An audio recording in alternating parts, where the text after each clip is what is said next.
Assalamualaikum warahmatullahi wabarakatuh. Apa kabar semua dimanapun Anda berada? Semoga kita selalu dalam keadaan sehat dan berbahagia, selalu mendapatkan perlindungan, juga dijauhkan dari wabah yang sedang melanda kita ya, dijauhkan dari virus COVID-19, dan semoga wabah ini cepat berlalu sehingga kita bisa melaksanakan aktivitas kita seperti mana biasanya. Baik sahabat, pada kesempatan kali ini ya, sudah lama sekali saya lama tidak membuat video terkait penjelasan tentang materi-materi khususnya di bidang otomotif ya, dan khususnya di kompetensi keahlian teknik dan bisnis sepeda motor. Baik semua, untuk sahabat-sahabatku, tetap semangat belajar meskipun kita belajarnya saat ini melaksanakan pembelajaran jarak jauh. Jadi bagaimanapun teman-teman masih bisa belajar ya, memahami dari suatu komponen-komponen yang ada khususnya pada di otomotif di bidang kompetensi keahlian teknik dan bisnis sepeda motor. Baik, kali ini kita akan membahas materi terkait tentang identifikasi alat ukur mekanik. Oke, sebelumnya buat teman-teman yang belum subscribe, silahkan subscribe. Jangan lupa like dan komen. Jika ingin bertanya, silahkan isi komentar pada kolom komen di bawah. Oke, untuk identifikasi alat ukur mekanik ya, sebelumnya kita akan jelaskan dulu ya, kita ketahui dulu untuk alat ukur mekanik itu ada beberapa jenis ya. Misalkan saya kasih contoh, salah satu jenis itu ada alat ukur mistar baja ya, itu adalah alat ukur mekanik. Ada lagi vernier caliper atau jangka sorong, ada lagi mikrometer, ada lagi bore gauge ya, dan masih banyak yang lainnya. Untuk pembahasan kali ini kita akan membahas di alat ukur mekanik pada vernier caliper atau biasa kita sebut dengan jangka sorong atau juga disebut dengan sigmat.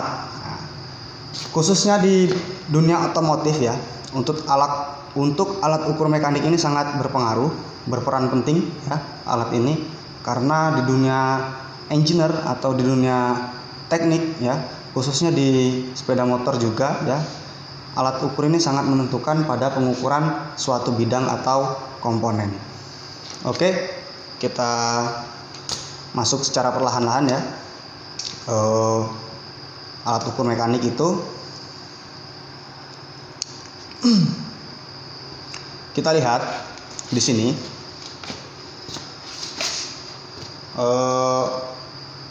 Alat ukur mekanik itu adalah suatu alat ukur ya, yang penggunaannya secara mekanik. Misalnya saja seperti mengukur kepanjangan atau lebar ya, mengukur panjang, terus lebar, mengukur kedalaman, selanjutnya itu mengukur diameter luar, baik itu diameter dalam, juga mengukur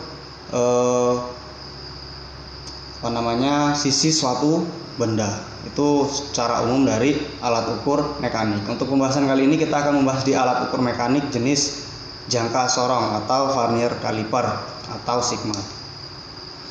Jadi jangka sorong itu ya, jangka sorong adalah alat ukur yang mampu mengukur jarak ya, untuk mengukur kedalaman maupun diameter dalam ya, ataupun diameter luar suatu objek ya, dengan tingkat akurasi dan presisi ya yang sangat baik, dengan ketelitian itu ada 0,02 mm atau 0,05 mm. Nah, jadi jangka sorong itu biasanya digunakan oleh para engineer untuk mengukur diameter benda atau lubang pipa. Jadi tidak hanya itu, alat ini juga dapat mengukur kedalaman atau ketinggian sebuah lubang kecil. Jadi seperti itu pengertian dari jangka sorong ya, bisa dipahami ya dari sini ya. Nah, seperti yang ada di slide di sini ya. Untuk ketelitian dari jangka sorong ya, itu pada umumnya dengan ketelitian 0,02 mm atau 0,05 mm. Bagaimana sih bentuk dari alat ini dan bagaimana sih untuk cara membedakan antara 0,02 mm dan 0,05 mm? Mari kita simak perlahan-lahan.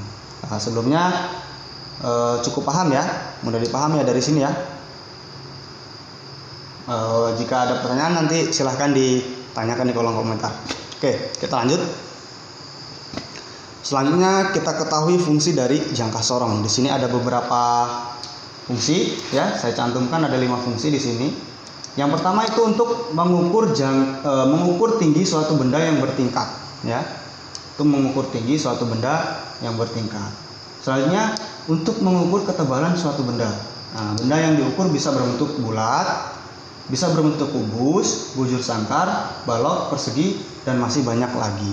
Nah, selanjutnya itu untuk mengukur inner ring atau bagian dalam suatu benda. Ya, jadi mengukur inner ring itu adalah bisa dikatakan diameter atau lingkaran. Ya, bisa kita katakan lingkaran. Nah, di sini lingkaran bagian dalam, artinya diameter bagian dalam. Diameter bagian dalam lubang nanti akan kita lihat seperti apa cara pengukurannya. Selanjutnya untuk mengukur outer ring atau bagian luar ya. Kalau tadi inner ring itu bagian dalam ya, diameter dalam. Kalau ini untuk diameter luar, outer ring. Selanjutnya yang terakhir itu untuk mengukur kedalaman benda. Nah, untuk pengukuran yang lainnya silahkan teman-teman untuk menggunakan alat ukur ini sebagaimana cara penggunaannya ya. Yang jelas gunakan alat ukur ini sesuai dengan penggunaannya. Oke, untuk fungsi jangka sorong cukup paham ya. Untuk fungsi yang lebih dari sini atau teman-teman ketahui silahkan ditambah sendiri ya. Silahkan teman-teman cari pengetahuan sendiri. Dengan catatan gunakan alat ini sesuai dengan fungsinya. Oke, next kita lanjut. Sekarang kita lihat dari fungsi bagian jangka sorong. Seperti apa fungsi bagian jangka sorong ya? Mungkin teman-teman pada penasaran seperti apa sih bentuk dari jangka sorong dan nama dari bagian-bagian dari jangka sorong. Kita lihat di sini. Ini adalah gambar dari jangka sorong. Ya, jangka sorong dengan kapasitas pengukuran 150 mm atau 15 cm. Itu ada beberapa jenis untuk pengukurannya. Untuk jenis dari jangka sorong ya, ini ukuran kecil itu 150 mm. Oke, kita lihat untuk bagian ada yang di tangga lingkaran ini ya. Ini adalah outside jaw ya, atau rahang luar.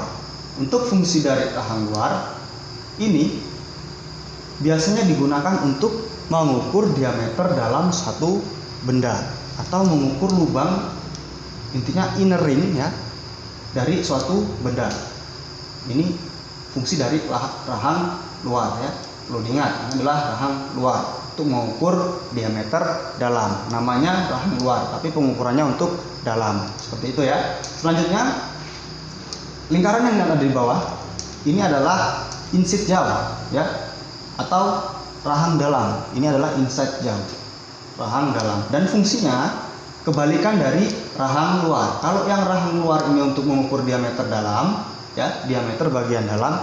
Kalau inside jaw, rahang dalam ini untuk mengukur diameter bagian luar. Seperti itu. Juga bisa untuk mengukur ketebalan dari suatu benda, ketebalan dari suatu kertas, bisa ya. Ini dua bagian. Selanjutnya ada satu bagian lagi yang perlu kita ketahui dalam pengukuran dari jangka sorong ini adalah di sini lingkaran paling ujung ya. Ini ada dip bar ya.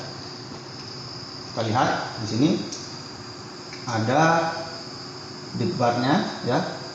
Fungsi dari dip bar ini adalah untuk mengukur dari kedalaman suatu lubang ya, atau ketinggian satu benda. Ini fungsi dari dip bar. Selanjutnya ada skala utama. Di sini adalah skala utama, ya. Sesuai dengan di gambar ini jenis ini, jangka sorong ini dengan kapasitas pengukuran itu ada 150 mm atau 15 cm. Dan untuk jenis-jenisnya itu berbeda-beda. Ada yang dengan satuan 1 cm, ada yang dengan satuan 1 mili. Kalau ini satuannya cm ya.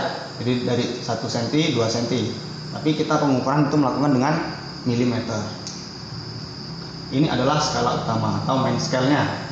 Selanjutnya ya, dengan tanda panah ini adalah skala Vernier atau skala Nonius ya. Ini skala Vernier atau skala Nonius atau dengan skala ketelitiannya ya, seperti itu. Selanjutnya ada slider ya. Slider ini bagian yang untuk menggeserkan atau untuk menggerakkan bagian untuk menggerakkan ketika kita untuk melakukan pengukuran. Jadi bagian slider ini yang digerakkan. Kita lihat di sini ya, adalah slider ini. Selanjutnya yang terakhir itu ada clamp screw-nya. Jadi clamp screw ya. Clamp screw ini adalah untuk mengunci bagian slider ya. Setelah kita melakukan pengukuran, maka clamp screw ini disarankan untuk kita kunci atau kita kencangkan dengan tujuan setelah kita melakukan pengukuran, maka pengukuran tadi tidak akan bergerak atau tidak bergeser. Seperti itu, maka pengukuran akan lebih akurat ya. Ini adalah fungsi bagian dari jangka sorong. Bisa dipahami ya dari sini ya. Nanti akan kita contohkan seperti bagaimana untuk cara penggunaan dari jangka sorong dan bagaimana cara pembacaannya. Oke, selanjutnya cara penggunaan jangka sorong ya. Ini saya ilustrasikan dengan gambar seperti apa. Bisa kita lihat di sini ya, dengan 3 bagian tadi ya. Ada outset jauh, inset jauh, dan di barnya. Untuk outset jauh bisa kita lihat di sini. Ini mengukur dari jarak. Bukan hanya diameter luar ya, tapi bisa mengukur jarak. Yang di sini saya ilustrasikan untuk mengukur suatu pegas atau spring. Apa yang diukur di sini? Mungkin ada yang paham ya. Nah, ini adalah mengukur dari jarak bebas suatu pegas atau spring. Di situ outset jauhnya. Selain dia mengukur diameter luar, ternyata dia bisa untuk mengukur jarak bebas dari suatu pegas. Ya, tergantung dari spesifikasi benda yang akan diukur ya. Ketika yang diukur itu lebih dari kapasitas alat tersebut ya, maka kita akan menggunakan alat yang lebih besar. Seperti itu. Selanjutnya, inset jauh, bagian rahang luar ya. Ini untuk mengukur diameter bagian dalam ya. Ini ada lubang, ini mengukur diameter, mengukur jarak antara lubang sini dan lubang sini. Ini saya ilustrasikan seperti itu. Selanjutnya di bar, bisa terlihat ya, di bar di sini mengukur ketebalan. Fungsinya untuk mengukur ketebalan dengan cara mengukur ketinggiannya kan. Tapi kita ambil kesimpulan di sini mengukur ketebalan dari suatu kampas rem, cakram, seperti itu. Nah, ini adalah untuk cara pengukuran atau cara penggunaan jangka sorong ya. Tergantung teman-teman bagaimana cara nanti penggunaannya seperti apa. Yang jelas nanti akan kita jelaskan tata cara pengukuran atau pembacaan yang baik dan benar. Selanjutnya kita akan masuk di cara menggunakan jangka sorong yang baik dan benar. Yang pertama di sini sudah kita lihat. Saya tampilkan di sini ya. Yang pertama itu adalah periksa kondisi alat ukur ya, vernier kalipernya atau jangka sorongnya. Jika terdapat debu atau kotoran ya, bersihkan terlebih dahulu sebelum kita melakukan pengukuran agar tidak mengganggu hasil pengukuran kita. Jadi debu itu jika benda atau jangka sorong ini terkontaminasi dengan debu, maka lebih baik kita bersihkan. Takutnya atau nantinya akan mengganggu hasil pengukuran kita. Jadi hasil pengukuran kita nanti tidak akurat seperti itu. Oke, selanjutnya sebelum kita menggunakan, kita kalibrasi dulu jangka sorong. Kita kalibrasikan dulu ya, dengan cara menggeser jangka sorong hingga rapat. Kemudian pastikan nilai pengukuran berada tepat pada posisi 0 ya. Seperti apa sih cara mengkalibrasi dan kenapa harus dikalibrasi ya? Karena jika kita melakukan pengukuran itu harus kita kalibrasi. Artinya kita sesuaikan dulu bahwasanya jangka sorong ini benar-benar akurat untuk melakukan pengukuran seperti itu ya. Kita pastikan tepat pada angka 0 dari skala utama dan skala Varniernya itu posisi di angka 0 ya. Bisa kita lihat di sini ya. Ini saya ilustrasikan dari suatu gambar. Saling berhimpit ya. Artinya dari skala utama dengan skala nonius atau skala Varniernya nilai 0 dan nilai 0 dari skala utama dan nilai 0 dari skala Varnier itu sejajar lurus untuk mengkalibrasi. Nah, jika sudah lurus maka jangka sorong ini siap untuk digunakan dan dipastikan pengukuran kita akan akurat. Baik, selanjutnya masih di cara penggunaan ya. Kita bersihkan permukaan benda yang dapat diukur, benda yang akan kita ukur ya, hingga betul-betul tidak ada atau tidak terdapat material lain dari benda yang akan kita ukur ya. Ketika dia ada terkontaminasi debu atau material lain maka pengukuran kita akan tidak akurat. Jadi keakuratannya dan ketelitiannya itu tidak sesuai ya. Selanjutnya kita lakukan pengukuran dengan cara menggeser jangka sorong sehingga cocok dengan benda yang akan diukur sesuai dengan yang saya jelaskan tadi. Ketika pengukuran itu lebih dari kapasitas jangka sorong tersebut ya jangan menggunakan jangka sorong tersebut, tapi kita cari jangka sorong yang lebih besar seperti itu ya. Selanjutnya pastikan posisi jangka sorong benar-benar lurus baik secara vertikal maupun secara horizontal. Artinya apa ya? Kita pastikan dulu pengukuran kita rata ya, baik itu secara vertikal ya ataupun horizontal ya. Nanti akan kita coba buat kita ilustrasikan dengan alatnya langsung ya. Selanjutnya kita baca hasil pengukuran secara seksama dan teliti. Kita pahami dulu ya bagaimana cara pembacaannya nanti. Kita lihat hasil pengukuran yang ditunjukkan pada skala utama ya. Nah, untuk cara pembacaan ini kita lihat di skala utama dulu. Kita baca dulu di skala utama. Selanjutnya kita memperhatikan posisi yang ditunjuk oleh garis angka 0 pada skala Varnier ya. Nanti kita coba untuk kita praktekkan. Selanjutnya, kemudian perhatikan garis angka lainnya pada skala Varnier yang menunjukkan posisi terlurus terhadap nilai skala utama. Nah, ini untuk menentukan hasil pengukurannya dari skala ketelitiannya berapa. Nah, selanjutnya, jika posisi paling lurus berada pada angka 0 dari skala Varnier, bermakna pengukuran adalah nilai bulat atau bukan desimal. Ya, paham ya dari sini ya? Artinya jika posisi yang paling lurus itu di angka 0 ya, artinya itu adalah pengukuran yang bulat atau nilai yang bulat ya. Selanjutnya namun ya jika tidak tepat berada pada angka 0, perhatikan hasil yang mendekati dengan cara memperhatikan angka lainnya yang paling lurus dengan garis skala utama. Nah, hasil ini adalah nilai desimal dari hasil pengukuran utama ya. Nanti akan saya contohkan. Misalkan di sini saya contohkan ya, kita pelan-pelan, semoga bisa terlihat. Di sini saya sudah siapkan jangka sorong ya. Pastikan kita menggunakan sarung tangan supaya tidak terkontaminasi, pengukuran kita lebih akurat ya. Di sini sesuai dengan langkah-langkah yang sudah saya jelaskan tadi. Sebentar ya, sebelum kita lanjut dari pembacaan, bagaimana cara pembacaannya ya, saya akan mengilustrasikan cara penggunaan dari jangka sorong ya. Di sini saya sudah siapkan jangka sorongnya.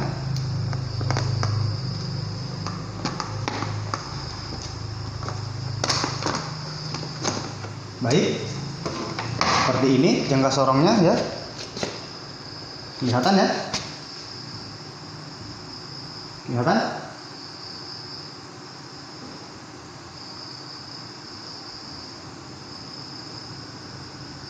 Seperti ini ya. Ini posisi vertikal ya. Saya berdirikan. Ya. Ini adalah jangka sorong. Ini dengan ketelitian, saya punya ketelitian 0,02 mm. Nanti kita bisa membedakan nanti akan saya jelaskan dari materi yang saya tampilkan ya. Jadi sesuai dengan komponen-komponen tadi ya, ini ada slidernya untuk menggerakkan ya, menggerakkan slidernya ya.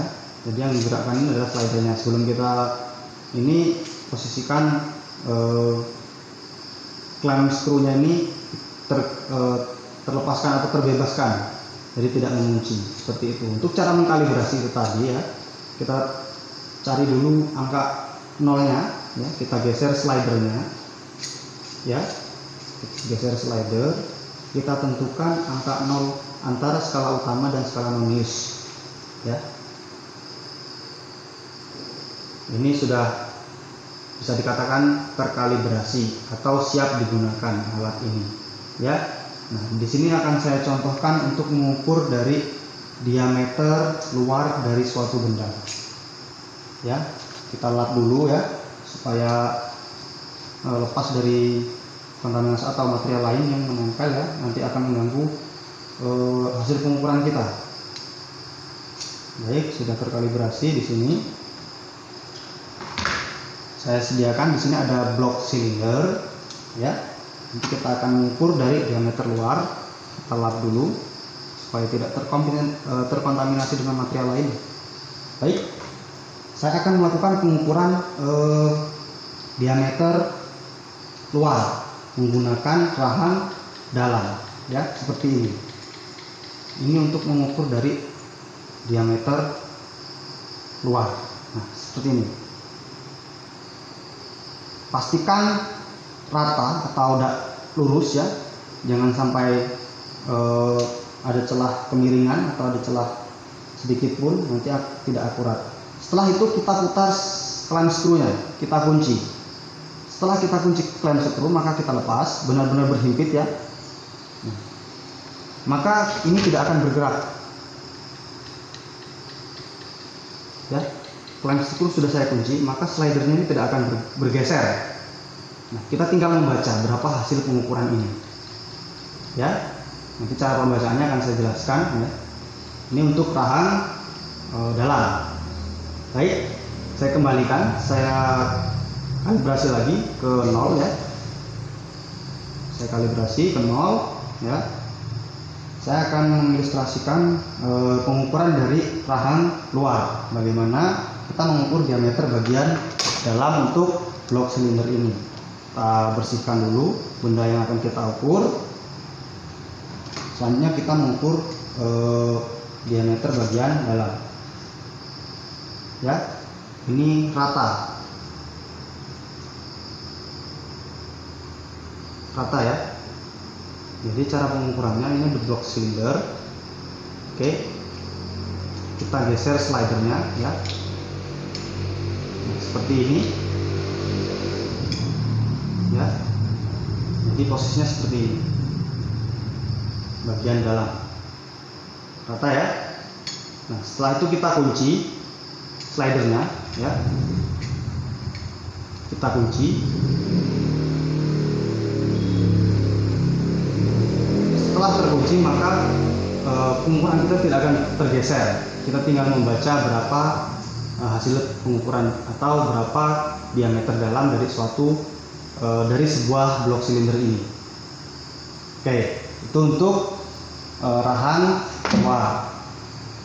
Selanjutnya saya kalibrasi lagi ya. Saya akan mengukur kedalaman dari suatu lubang menggunakan deep bar-nya ya. Seperti biasa kita kalibrasi dulu sebelum melakukan pengukuran ya. Bisa terjadi kotor, debu, itu akan merubah kalibrasi, jadi pengukuran tidak akan akurat. Bersihkan lagi, kita kalibrasi lagi di sini sampai sejajar lurus angka 0, nilai 0 dari skala utama dengan skala Vernier-nya ya. Nah, di sini saya akan mengukur kedalaman suatu lubang ya. Kita lihat di sini. Untuk memastikan cara pengukurannya, maka titik tumpunya di sini ya, bagian ini. Jadi seperti ini. Sekarang saya akan mengukur suatu lubang ini ya. Nah, kita geser slidernya, berapa kedalaman suatu lubang ini. Nah, itu kita kunci ya, clamp screw-nya. Nah, di sini kedalaman dari suatu lubang. Cara membacanya di mana? Masih seperti biasa. Kita baca di sini. Paham ya? Sangat mudah sekali. Nanti akan saya jelaskan untuk cara pembacaannya. Ini adalah ilustrasi bagaimana cara penggunaan. Baiklah, kita bersihkan dulu sebelum disimpan. Kita masukkan lagi ke dalam kotaknya. Pastikan clamp screw-nya jangan terkunci, biarkan dia terlepas bebas atau renggang. Oke, kembali ke materi.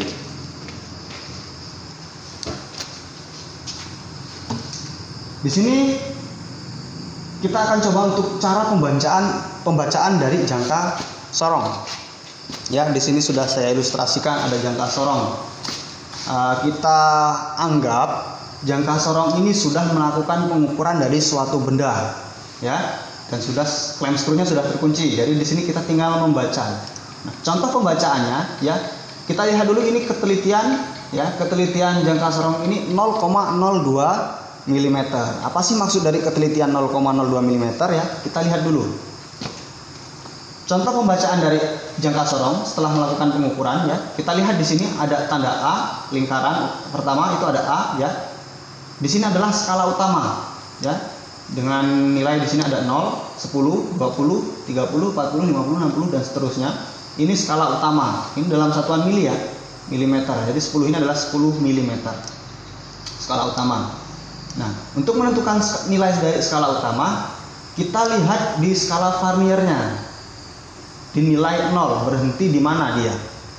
Skala Vernier ini berhenti di mana? Maka kita akan dapat menentukan skala utamanya bernilai berapa, ya.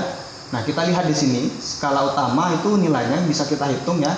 Dari 0, 1, 2, 3, 4, 5, 6, 7, 8, 9. Maka nilai dari skala utama itu adalah 9 mm. Paham ya dari sini, ya? Ini nilai skala utamanya adalah 9 mm. Nah, selanjutnya kita akan membaca skala ketelitiannya atau skala Vernier-nya. Bagaimana cara membaca skala Vernier-nya? Dari nih, yang lingkaran kedua ini adalah B. B ini adalah skala Vernier-nya, ya, atau skala Nonius. Kita tinggal hitung saja, dan bagaimana cara menentukannya? Kita cari garis yang paling sejajar antara skala Vernier dengan skala utama, ya. Bisa kita lihat dari belakang sini, ini tidak ada yang sejajar, dan dipastikan yang sejajar hanya di sini, ya. Nah, setelah itu kita hitung. Bagaimana cara menghitungnya? Ya, seperti biasa, dari 0 menuju garis pertama itu adalah 1, ya. Kita hitung 1, 2, 3, 4, 5, 6, 7, 8, 9, 10, 11, 12, 13. Artinya di sini 5, 10, 15, 20 dan seterusnya. Nah, di sini tadi ada 13 pada garis ke-13. Nah, sudah kita ketahui artinya skala Vernier-nya itu adalah 13, ya. Nah, dengan ketelitian 0,02, 13 ini tadi kita kalikan 0,02. Ya, kita tulis dulu. Dari 13 ini, ya, nilai 13 kita kalikan 0,02. Kenapa 0,02? Artinya dari garis ini, ya, dari skala Vernier ini, dari 1 ke 0 itu antara garis per garisnya itu adalah 0,02 mm. Makanya kita kalikan. Ini berapa hasilnya di sini? Kita kalikan dengan 0,02 mm. Nah, sudah kita ketahui, ya, 13. Skala Vernier 13 kita kalikan dengan 0,02 mm, maka hasilnya 0,26 mm. Nah, dari hasil pembacaan ini, ya, kita tinggal jumlahkan nilai dari skala utama dengan nilai skala Vernier. Berapa hasilnya itu adalah hasil pembacaan dari pengukuran tersebut.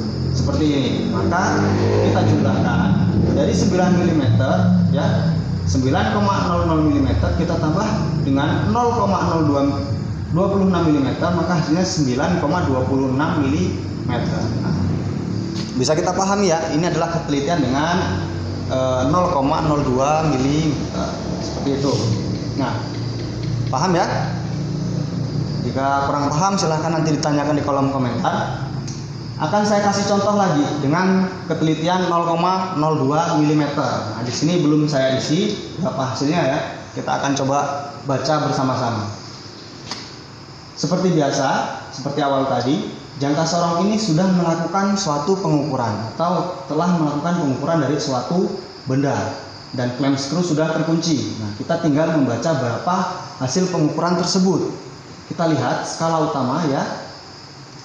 Kita hitung skala utama di sini ya. Sudah lewat dari 10. Kita hitung dari 10 ya. 10, 11, 12, 13, 14, 15, 16, 17. Nah, 17 ini dia tidak sejajar, artinya dia tidak desimal ya, tidak bulat. Nanti kita akan cari di skala Varniernya. Berarti di sini sudah tertulis 17 ya. Kita tulis dulu skala utamanya kita dapat 17. Kita tulis di sini 17 ya, 17 mm. Selanjutnya kita cari ketelitiannya dengan ketelitian 0,02. Berarti hasil pengamatan kita kalikan dengan 0,02 mm. Langsung saja kita hitung dari sini ya. Dari 0 ke 1 ini adalah 5, artinya 5 garis ya. 5, 10 ya. 15, 20. Nah, dengan garis yang paling sejajar atau yang lurus di sini ada di angka 4. Ya, dari antara kanan kirinya yang paling sejajar di sini ada angka 4. Nah, 4 ini kita membacanya 5, 10, 15, 20. Artinya nilainya 20. Skala Varnier nilai adalah 20. Kita kalikan dengan 0,02. 20 dikali 0,02 ya, maka hasilnya 0,4 mm. Nah, hasil pembacaan ini kita jumlahkan lagi. Berapa hasil pembacaan ini ya? Dengan ketelitian 0,02 mm 17 kita tambah 0,4 mm, maka hasilnya 17,40 mm. Paham ya? Ini adalah ketelitian 0,02 mm. Oke. Jika kurang paham silahkan nanti ditanyakan di kolom komentar. Baiklah, selanjutnya saya beri contoh pembacaan dari ketelitian 0,05 mm. Ya, di mana perbedaannya antara 0,02 mm dengan 0,05 mm? Yang membedakan itu di skala Varniernya. Untuk cara membacanya sama saja, hanya ketelitiannya yang berbeda. Jadi kalau 0,02 mm tadi hasil pembacaan skala Varnier kita kalikan dengan 0,02. Jika 0,05 kita kalikan dengan 0,05. Hanya di situ perbedaannya, hanya di bagian ini. Kalau ditanyakan lebih teliti yang mana, maka akan lebih teliti yang 0,02 mm. Seperti itu ya. Kita baca di sini seperti tadi ya. Ada skala utama dengan skala Varnier. Skala utama kurang dari 10 ya. Di sini ada di angka di nilai 9, di garis ke 9. Maka skala utamanya di 9 mm.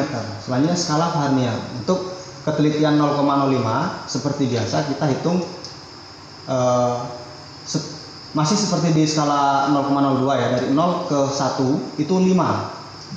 Walaupun garisnya cuma ada 3, tapi pembacaannya dari 0 ke garis 1 ini 1, 2, 3 seperti ya. Jadi 5 ya. 5-nya di sini 5, 10 ya, seperti itu. Tapi kita baca dengan 1, 2, 3 dan di garis ke 3 masih seperti biasa ya. Kita lihat garis yang paling lurus ya. Di sini tidak lurus, tidak sejajar ya. Di antara yang lain tidak ada yang sejajar. Nah, yang sejajar ada di garis ke 3. Maka dari garis ketiga kita kalikan 0,05 ya. Hasil dari skala Varniernya berapa? 3 kali 0,05 maka 0,15. Dan hasil pembacaannya yaitu 9,15. Kita jumlahkan. Seperti itu ya. Hanya yang membedakan di skala Varniernya. Ya. Bisa dipahami ya? Oke. Saya kasih contoh lagi di sini pembacaan 0,05. Coba kita baca bareng-bareng.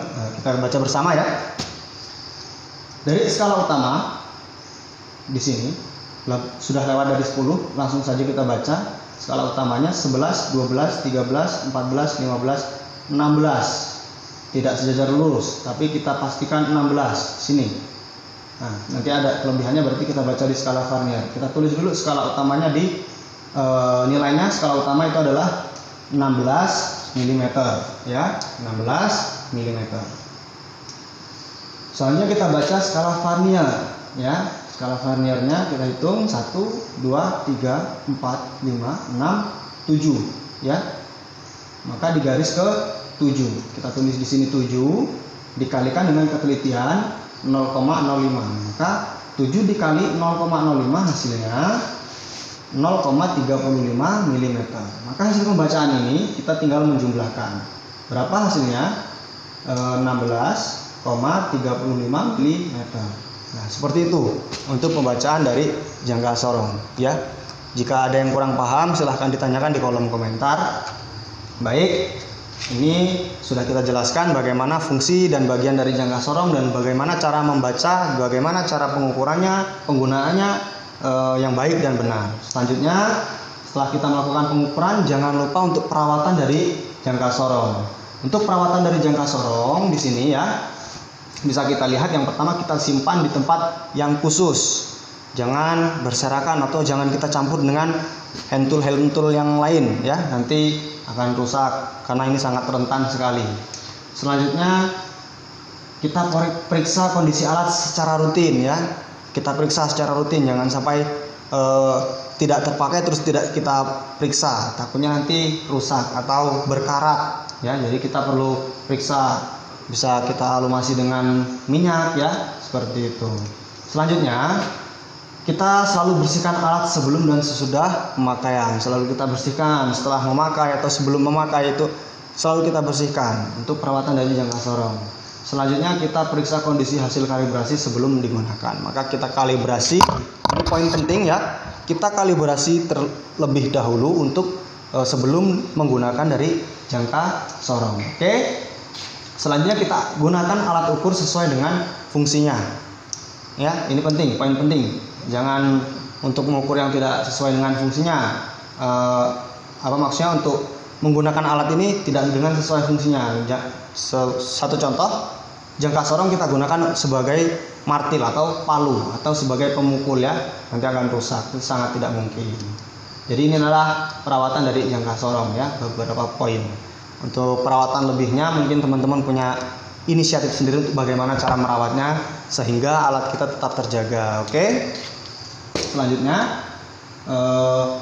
materi ini saya ambil dari Astra Honda Training ya, materi teknik sepeda motor modul dasar SMK dari semester 1 sampai dengan semester 3. Oke, sekian dan terima kasih. Semoga bermanfaat buat teman-teman semua ya, dan terus belajar walaupun kita masih dalam keadaan belajar dari rumah atau pembelajaran jarak jauh ya. Teman-teman tetap semangat, kita cari pembelajaran dimanapun bisa ya. Semoga kita selalu dalam keadaan sehat dan selalu diberikan perlindungan dan dijauhkan dari COVID-19 ini. Amin. Dan saya akhiri. Wassalamualaikum warahmatullahi wabarakatuh. Jangan lupa like, komen, dan subscribe dan share ke teman-teman yang lainnya sehingga tidak ketinggalan info yang menarik dari kita. Oke. Assalamualaikum warahmatullahi wabarakatuh. Sampai jumpa.